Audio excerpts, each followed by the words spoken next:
It's another typical day in the nation's capital, and while the majority of its citizens go about their daily business, there is one group of citizen airmen who are ready to respond, literally on a moment's notice, to any threat from the skies above. And they've been doing this since 9/11/2001. Post September 11th, we started flying here 24 hours a day, 7 days a week in response to it for about 3 to 4 months.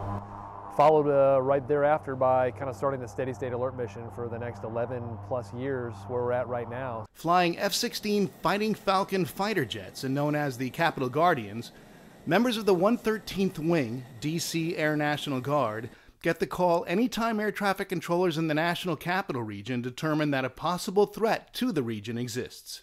When that horn goes off, doesn't matter what level of posture we're going to be in, we're going to react the same way. It's going to be a full sprint to the airplanes. Everybody knows what they're going to do. I mean, literally the maintenance guys that come out here, there's usually 2 guys per airplane. Somebody, the one that's launching, the one that's actually the B-man, who's number 2, and then the pilot's getting in the airplane. And their job is to get that aircraft started, get the checks, get the weapons armed, get those guys out of there. It's like getting shot out of a cannon is how I like to explain it. And while their response might not be noticeable to you and me, you might be surprised at just how many times this happens.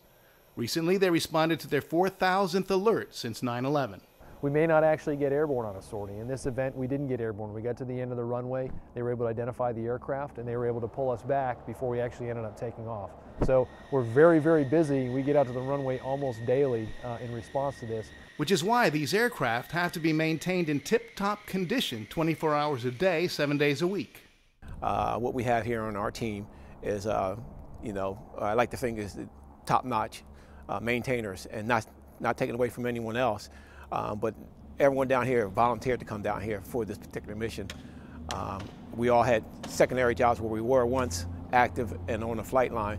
We come down here because of the mission, and it's something that we enjoy doing. And they have to treat each mission with the same sense of urgency as the one before, because they never know when the next alert will come. The alarm has gone off while we were recovering the airplanes, and it takes a lot of practice. It takes good leadership, and it takes good procedures. Because that next alert might just be the real thing. This is a no kidding, no fail mission. I mean, if we do not do our job, then something potentially bad could definitely happen to the National Capital Region. And we're protecting the seat of power in the United States, and it's like I said, an extremely, extremely important mission. At Andrews Air Force Base, this is Sergeant First Class Robert Stephenson, National Guard Bureau Public Affairs.